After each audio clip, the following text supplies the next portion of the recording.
Amém. Boa noite, meus irmãos. A palavra dessa semana é uma palavra da continuidade àquele período que a gente já tem falado nos últimos 2 domingos, na verdade 3, que é a respeito do exílio do povo de Judá na terra da Babilônia. Em específico agora, a gente vai falar sobre os 3 jovens da fornalha. Essa passagem ela é muito famosa e, infelizmente, muitas vezes ela é muito levada para o triunfalismo, de que a gente não vai sofrer danos ou de que a gente não vai sofrer perdas nessa vida. Mas ela, na verdade, é um pouco contrária a isso, né? Então eu não vou ler ela toda, né? Depois vocês anotem aí, eu sei que vocês todos leem a Bíblia em casa, né? Então leiam aí Daniel 3, de 1 a 30. E essa passagem ela é dividida aí mais ou menos em cinco pontos, né? O primeiro é a apresentação da problemática do que é essa questão da adoração a Nabucodonosor. Vamos só relembrar, na passagem passada que o Ari pregou, a gente falou sobre aquele sonho que ele teve e que ele se sentiu, ele queria, na verdade, uma interpretação que fosse de acordo com aquilo que foi revelado a ele, né? Então ele foi esperto naquele momento e não disse nem qual era o sonho, porque a partir do momento que ele dissesse qual era o sonho, ia surgir 500 mil interpretações, né? Mas ele ainda foi mais sagaz e pegou os sábios ali, os magos, né? Todas aquelas palavras ali, aquela elite que ficava em volta dele, de sabedoria, de conhecimento, e o pessoal não conseguiu. No desfecho desse sonho, né, que Daniel trouxe a interpretação, disse qual era o sonho, explicou qual era a questão toda, o rei Nabucodonosor se prostra e reconhece que o Deus Yahvé, o Deus de Judá, é o Deus verdadeiro. Só que aqui a gente já está num outro episódio, pouco tempo depois, que já traz um comportamento parece que contrário, né? Ou mal interpretado também. Porque uma vez que a gente entender que ele percebeu que Deus falou diretamente com ele, deu uma visão, um sonho para ele, ao meu ver, e o que o texto relata, né, dá a entender, é que ele entendeu que Deus está balizando meu reino.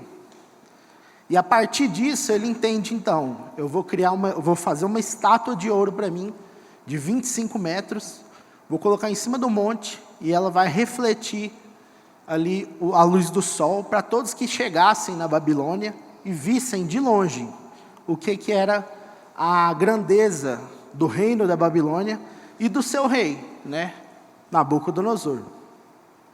É interessante porque aí a gente já tem um ponto. Mesmo que Deus fale com você por experiências, mesmo que Deus te use para trazer uma mensagem, isso não significa que você não erra. Eu ouso dizer que isso não significa nem que às vezes você é cristão, porque Deus usa quem Ele quer. Então, às vezes, se balizar em experiências pode ser muito perigoso.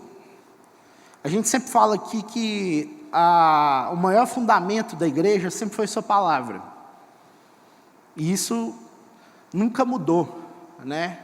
Por mais que a igreja católica trouxesse a tradição e colocasse a tradição no mesmo patamar da palavra, a igreja primitiva do 1º e 2º século sempre foi balizada pela palavra. E isso nunca mudou.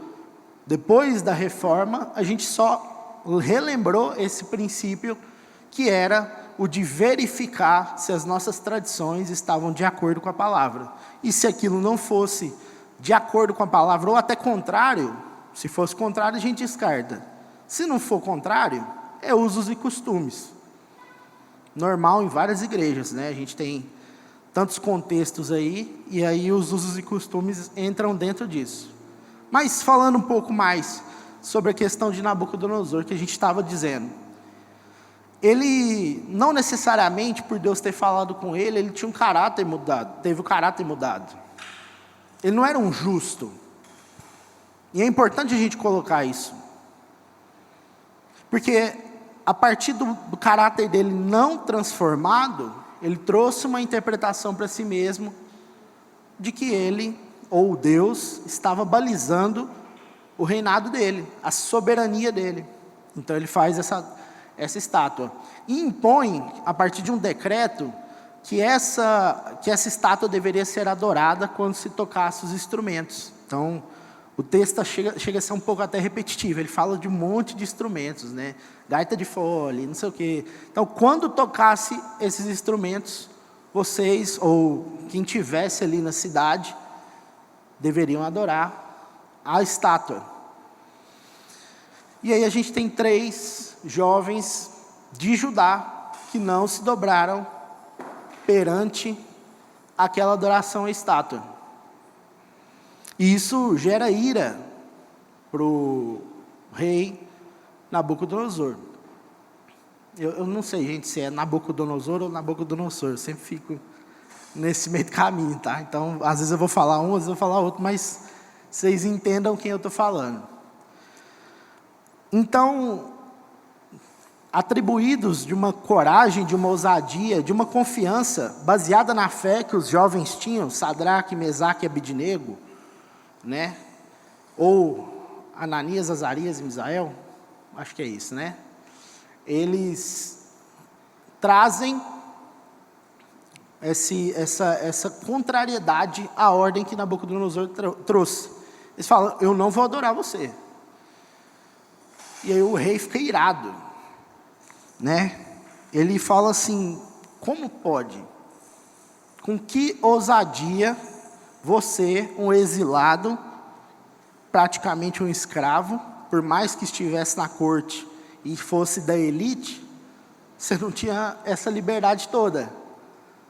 Quem é você para dizer que você vai adorar um Deus, ou uma divindade, ou uma pessoa que não seja eu? É uma coragem muito grande. Se a gente se colocar no lugar deles, às vezes a gente tem medo de perder uma amizade. Às vezes a gente tem medo de ser mal visto por conta da nossa fé. E eles enfrentaram um rei que era implacável, que estava dominando tudo, um reino que estava tomando terras e terras durante a época dele. Foi o maior reino que teve no seu tempo. E mesmo assim eles se manteram firmes.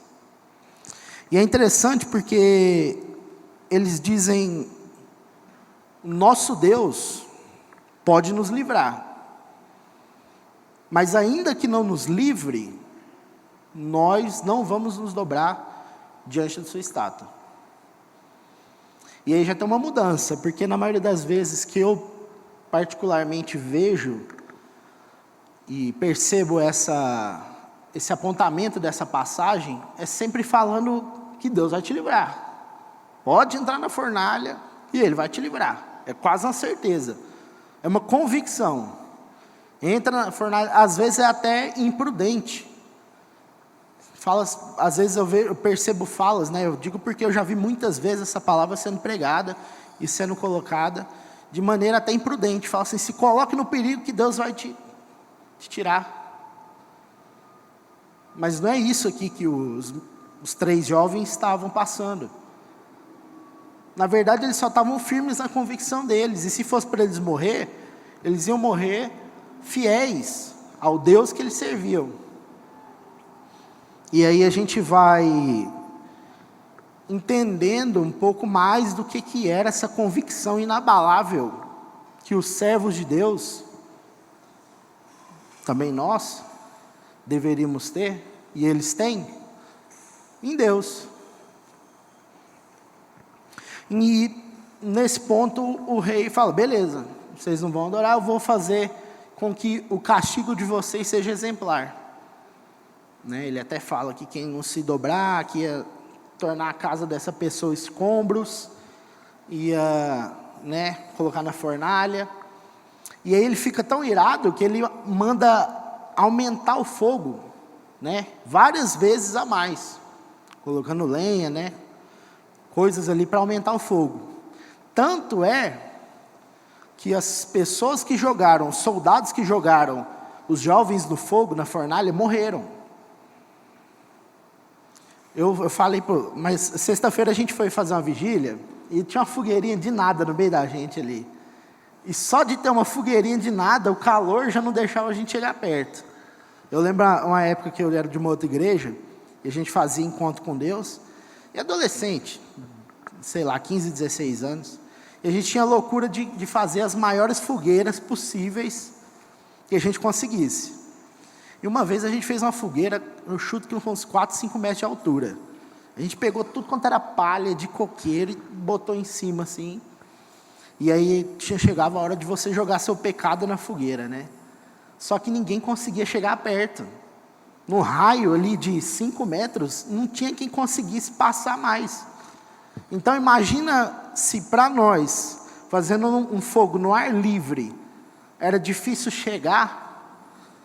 Imagina num ambiente confinado. Então, os homens que jogaram esses jovens na fornalha morreram, foram consumidos. E é engraçado porque a hora que ele joga os jovens no fogo, nada acontece com eles. E a impressão que dá é que não era um lugar totalmente fechado, porque dava para ver, dava para testemunhar. E aí nessa hora que ele vai tentar olhar para ver se realmente queimou ou não, ele vê os jovens andando lá dentro e mais uma pessoa. É dito no texto que a presença dessa quarta pessoa é descrita como se fosse um filho de um Deus. Eles falam, nossa, a quarta pessoa que está andando com eles ali tem uma presença inacreditável.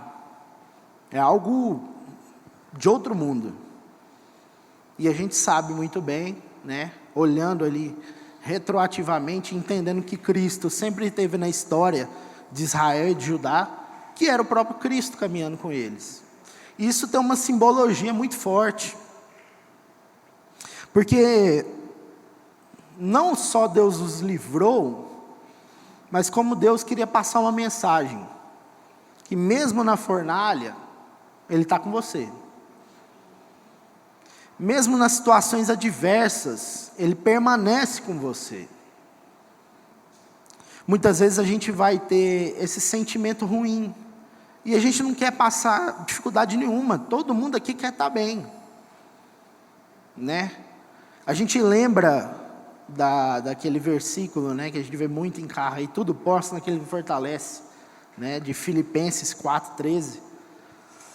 E a gente, às vezes, esquece um pouco do contexto imediato dele ali, os 3, 4 versículos anteriores, que são cruciais para entender o que o versículo está falando.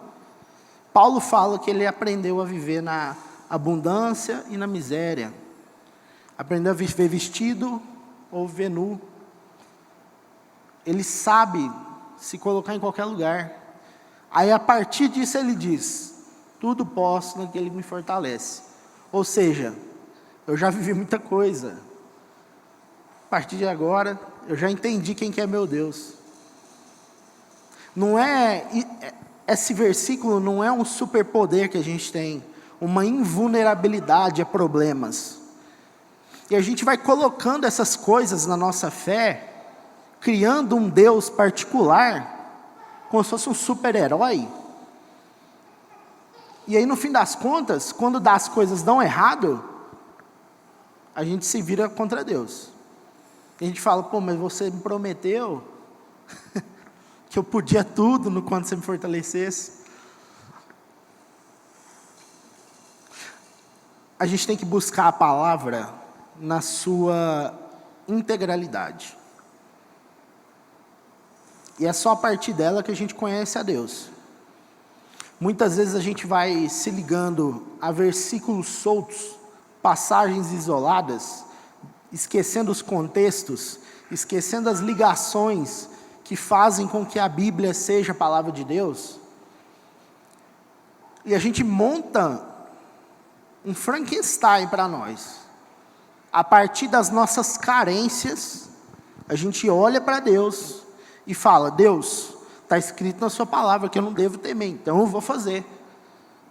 E tem tantos outros versículos que falam para a gente ser prudente, para a gente olhar, para a gente ter sabedoria, buscar a sabedoria do alto. O próprio Jesus fala, o diabo vai tentar ele, fala: ó, se lança daí de cima, peça aos anjos que eles darão ordem a teu respeito para que te guardem. Ele fala: não tentarás o Senhor vosso Deus. Esse é o ponto principal, talvez, aqui. Esses jovens conheciam o Deus que eles serviam. Conheciam a integralidade daquele Deus ao qual eles serviam. Então não existia dúvidas para eles que mesmo que eles morressem, eles estavam com Deus. E é a partir da fé deles é que Deus os honrou. Mas acima de tudo, a gente tem que entender que Deus não fez isso somente para honrar eles, mas para passar uma mensagem. Tanto que depois desse evento, Nabucodonosor olha e diz: não há outro Deus que possa os livrar dessa fornalha, senão o seu Deus. Então, acima de tudo, meu irmão, se você triunfar, se der certo alguma coisa na sua vida, é para a glória de Deus. Se der errado, é para a glória de Deus. É o que a gente tem falado desde o exílio. Deus que exilou o povo dele. Para quê? Para que o povo dele fosse expressão no meio de um povo que não era um povo de Deus. Para que eles expressassem o caráter de Deus no serviço daquele povo. Então tudo está debaixo da mão soberana e poderosa de Deus. E a gente tem que entender isso. Mais do que isso, a gente às vezes olha muitas vezes para esse ponto que eu falei, do triunfalismo, da vitória, da prosperidade financeira, emocional. Hoje em dia as pessoas querem até mais prosperidade emocional do que financeira, né? E a gente descarta certos pontos chaves da história da igreja e da história do povo de Deus. Porque isso é um evento isolado. Se a gente for olhar para toda a história de todos os anos que se passaram a Bíblia, vai ter muito mais derrotas do que vitórias. Às vezes a gente se prende a esse falso conhecimento de achar que tudo vai dar tudo certo, porque nosso Deus é poderoso, e Ele é, mas não para fazer a nossa vontade. Ele faz o que Ele quer. O que a gente pode fazer é se entregar à vontade dEle. A gente não é protagonista nisso. A gente está numa missão que não foi começada por nós e não vai ser terminada por nós. A gente vai participar dela, e isso é um privilégio. Participar da história do povo de Deus é um privilégio. Mas a gente não olha com esses olhos. A gente não entende às vezes que a igreja chegou até onde chegou através do anonimato. De que esses nomes que estão na Bíblia estão por um objetivo específico. Traduzir a vontade e a história do povo de Deus. Mas quantas pessoas, a gente nem sabe o nome, morreram para que o Evangelho chegasse até nós. E aí, trazendo um pouco da mensagem, agora, da carta de Filipenses, que é dita como sendo a carta da alegria, né? E é um paradoxo, porque Paulo está preso, e ele está falando assim: gente, fiquem firmes, Um pouco antes dessa parte que ele fala que aprendeu a viver de todas as formas possíveis, ele diz: ocupem a mente de vocês de tudo que é amável, de tudo que é belo, de tudo que é santo. Ele está animando os irmãos. E ele olhava para a sua própria prisão e entendia que aquilo, de alguma forma que a gente não sabe explicar, levava o evangelho para frente. Isso é fé. Quando a gente olha, mais uma vez, para esse versículo famoso de Filipenses 4,13, a gente tem que olhar com mais responsabilidade. A gente tem que olhar com um pouco mais de prudência para ele. E dizer: será que eu consigo, eu tudo posso mesmo naquele que me fortalece? Será que eu posso viver as perdas? Será que eu posso viver os prejuízos? Será que eu posso viver as dificuldades naquele que me fortalece?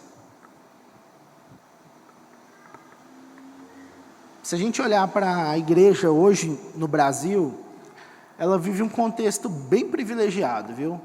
Apesar de que em alguns espaços, ser cristão ou falar de Cristo é basicamente ser banido ou ser tirado da conversa, ambientes mais acadêmicos, né? Você vai ter uma resistência anticristã.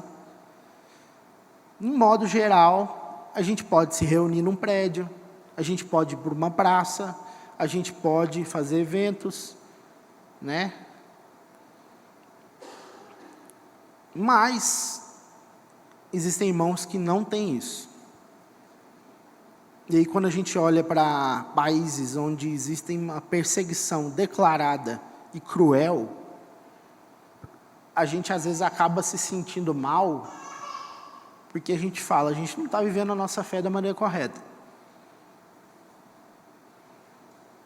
Em países islâmicos, o Ari até falou na pregação dele no domingo passado, existem testemunhos reais de pessoas que, no islamismo, Jesus aparece para essa pessoa num sonho, numa visão, e fala para ele ir atrás, procurar saber, e essa pessoa se converte. E essa pessoa acaba abandonando a família, perde os amigos, perde o emprego, perde o país, perde a cidadania. Então, um caso, esses dias para trás eu acompanho no Instagram um pastor que é bem focado em missões. Ele estava contando a história de uma moça que aconteceu dessa mesma maneira. Jesus apareceu para ela numa visão, e ela foi procurar saber, leu a palavra, se converteu. Só que aí o marido dela repudiou ela, e ela voltou para a família dela. A família falou: eu vou te matar. O pai falou: porque para mim é uma desonra ter uma filha cristã. Eu prefiro que você morta, e eu vou matar com as minhas próprias mãos. E aí essa moça saiu fugida, atravessou a fronteira, e aí ela rasgou o passaporte, porque diz que na embaixada, se eu não me engano, é no Irã ou no Iêmen, um dos dois países, tá, pessoal? A embaixada do país, quando o imigrante sai do país, nesse outro país de fronteira, a embaixada já pergunta: você virou cristão? Quando o cara perde o passaporte. Porque é o comum. E aí se o cara fala que ele virou cristão, se tornou cristão, se converteu, eles não dão passaporte de cidadania de novo. Ou seja, essa pessoa fica expatriada. Ela é um nada. Não tem nação que receba ela mais. E aí essa moça, ela tinha 2 filhas. E ela não pode ver mais as filhas dela. E ela serve na igreja dela, cuidando das crianças, porque todas essas pessoas que formam a igreja, que são refugiados nesses países, que recebem eles têm que trabalhar em subempregos, não podem matricular as crianças na escola porque não tem documentos, Então a própria igreja faz a alfabetização dessas crianças.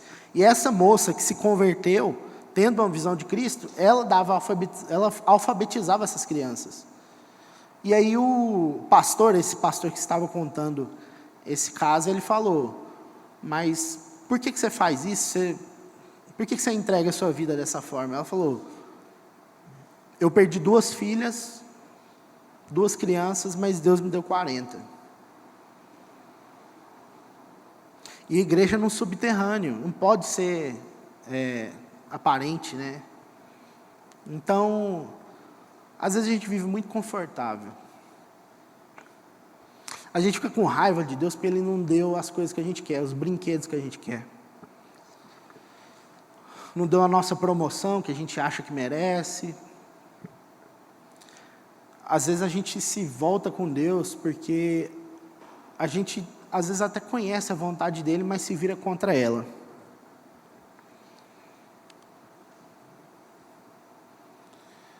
Olhar para essas igrejas de países perseguidos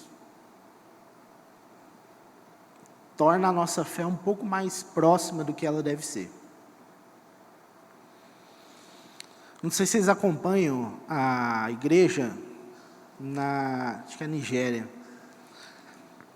Lá tem morrido cristãos todo dia. O Boko Haram, que é um grupo terrorista islâmico, tem matado todos e botado fogo nas igrejas.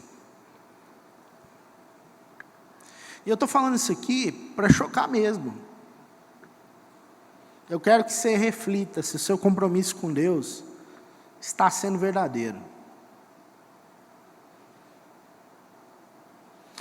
As pessoas nesses lugares, também como Coreia do Norte, China e outros países, na antiga União Soviética também tinha uma perseguição muito forte ao cristianismo. Essas pessoas ficavam felizes em entregar a vida delas, em testemunhar. Não existia esse sentimento de velório. A Daça até citou para nós o livro do Francis Chan, que cita um pouco dessa perseguição que houve na China, né? Ali, pouco após a ditadura de Mao Tse Tung. E as pessoas não viviam tristes, pelo contrário, elas diziam: eu estou alegre por morrer pelo meu Cristo. E às vezes a gente fica triste porque a gente não pode comprar um tênis que a gente quer. A gente fica triste porque a gente não sofreu uma perda. E não uma perda grande, porque a perda grande às vezes é compreensível, o chateamento. Mas uma coisa pequena, prejuízo, qualquer coisa nesse sentido, a gente se revolta com Deus, a gente desanima, a gente perde o gás. Então, quando Paulo fala, tudo posso, a gente tem que olhar e falar: será que a gente tudo pode? Será que a gente consegue manter com firmeza essa palavra que a gente tem empenhado? Ser cristão, irmãos, por 1h30, 2 horas no seu domingo é fácil. É bem fácil, viu? Ser cristão durante toda a sua semana, no Brasil, por enquanto está fácil. A gente só tem que alinhar nossa vontade com a vontade de Deus. Ser cristão num país perseguido é difícil. E a gente tem liberdade, a gente tem capacidade, a gente pode expressar nossa fé, mesmo que às vezes aconteçam percalços, e a gente sabe quais são. E a gente não faz, porque a gente está distraído com um monte de outras coisas que não é alimento para a nossa fé. A gente não ora, a gente não lê a palavra. Quando lê a palavra, lê de forma enviesada. A gente não quer servir a Deus por quem Ele é, mas quer servir a Deus pelo que Ele pode fazer para a gente. Muito complicado.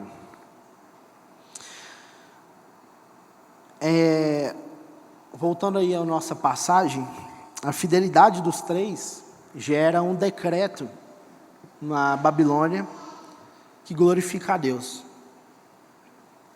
A partir desse momento, esse testemunho deles gerou um registro de quem Deus era.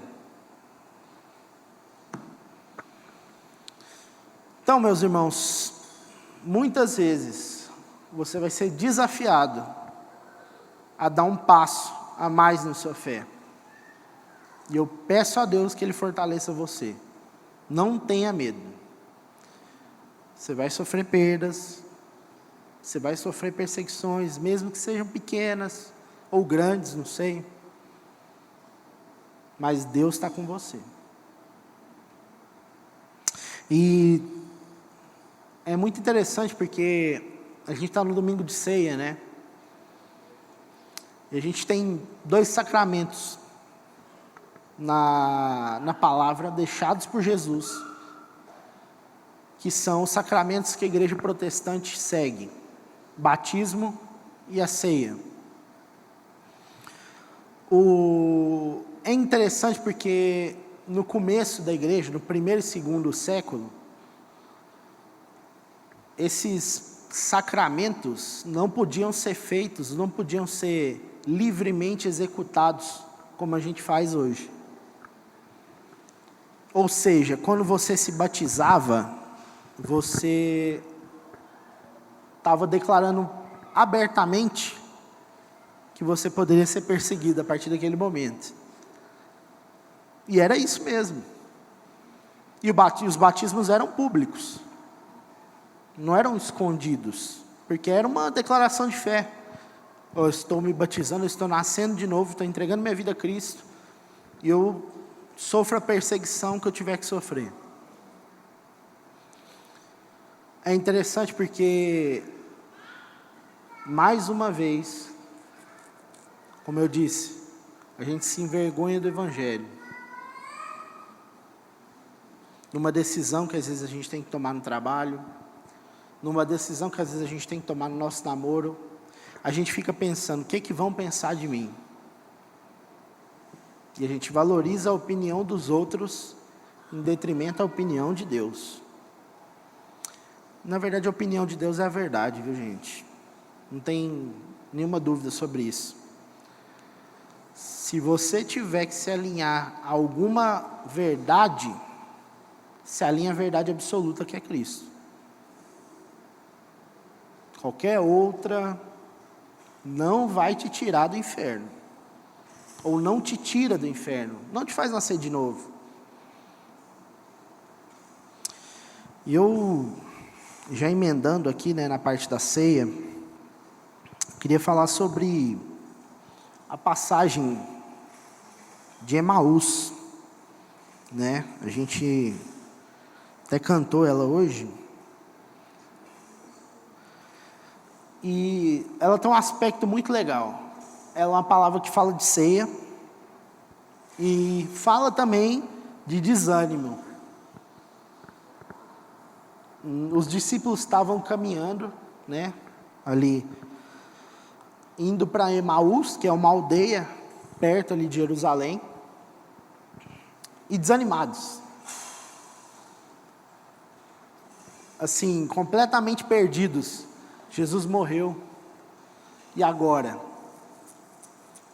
E aí tem um homem que se junta com eles, começa a caminhar, começa a falar com eles a respeito daquilo que era o Evangelho de Cristo. E nesse momento o coração deles começa a queimar. O coração deles começa a se encher com as palavras daquela pessoa que eles não sabiam quem eram. Quem era? Corrigindo aí. E eles vão caminhando e falam para ele: não, vamos cear.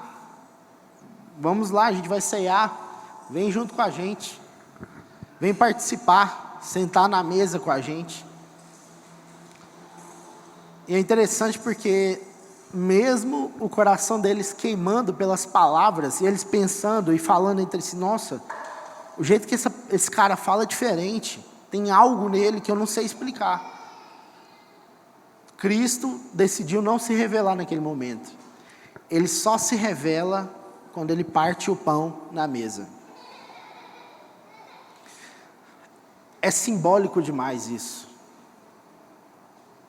Cristo vai ser revelado na mesa. O que quer dizer que, além da ceia ser um sacramento público do que nós somos, do nosso compromisso com o corpo de Cristo, hoje, a gente tem que ir um pouco além e começar a revelar Cristo na mesa, nas nossas relações, naquilo que tem sido o nosso dia a dia. Por isso que a gente fala que a gente tem que viver Cristo na sua inteireza, na sua integralidade. Essa palavra de Emaús, essa passagem, aponta para isso, para dizer, a gente tem que viver integralmente Cristo, na mesa, no partir do pão, na caminhada, aonde a gente for, o que esteja fazendo, nós vamos revelar Cristo. Não tem outra função para nós como igreja do que isso. Então, meu irmão, coloca uma coisa na sua cabeça: a ceia é a reafirmação do seu compromisso com o corpo de Cristo. E se existe desajuste no corpo de Cristo, da sua parte ou da parte de outros, a gente vai ter que resolver. Às vezes a gente vai ter que, às vezes não, sempre, eu tenho essa mania, é um vício de linguagem, a gente sempre vai ter que resolver. É o corpo de Cristo, não é o nosso corpo. A gente não faz a nossa vontade, porque agora a nossa vontade é a de Cristo. E a vontade de Cristo é que a sua noiva seja perfeita e imaculada. Não pode haver manchas, não pode haver marcas nela. Então, meus irmãos, nesse momento, se quiserem distribuir a ceia aqui, os elementos, tenham em mente, quando você for comer esse pão, tomar esse suco de uva que simboliza o vinho, que é a carne e o sangue de Cristo, reavalie seu compromisso com o corpo. E isso passa por tudo aquilo que a nossa vida simboliza.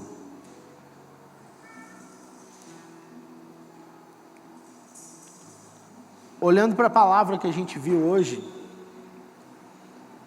entendendo a profundidade de compromisso daqueles jovens, a profundidade do compromisso de Paulo, a profundidade do compromisso de Pedro, de Tiago, de João,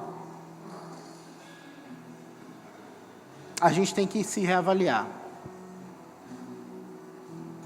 Será que a gente está vivendo a palavra de Deus da maneira correta? Na sua profundidade? Na sua essência? Ou a gente tem usado da igreja para conseguir aquilo que a gente quer? Um lifestyle de cristão não vai salvar a sua vida. Cristo vai salvar a sua vida. Aliás, já salvou. Já salvou. Não é parecer um cristão, é ser. Quando Cristo fala que Ele venceu o mundo, não vos afligis com o mundo, eu venci. É muito claro que Ele está dizendo o seguinte: se você estiver em mim, está tudo certo. Porque se eu venci e você está em mim, acabou. Estando comigo, você também venceu. Mas tem que estar com Ele. Compromisso certo. Não dá para negar, irmãos.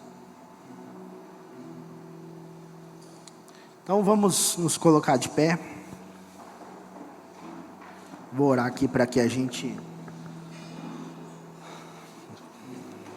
Vou orar aqui para a gente reavaliar nosso compromisso. E peça a Deus que Ele saculeje aí sua semana, que Ele traga desconforto mesmo, sobre aquilo que a gente tem sido confortável, sobre aquilo que tem sido confortável nas nossas vidas, como sendo fácil. Não foi fácil para Cristo, então a gente não tem que esperar facilidade. Jesus nos prometeu felicidade, Ele nos prometeu alegria.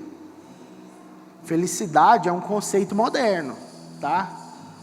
Na palavra a gente não vai ver essa palavra de felicidade muitas vezes, porque o conceito moderno de felicidade, ele existe agora.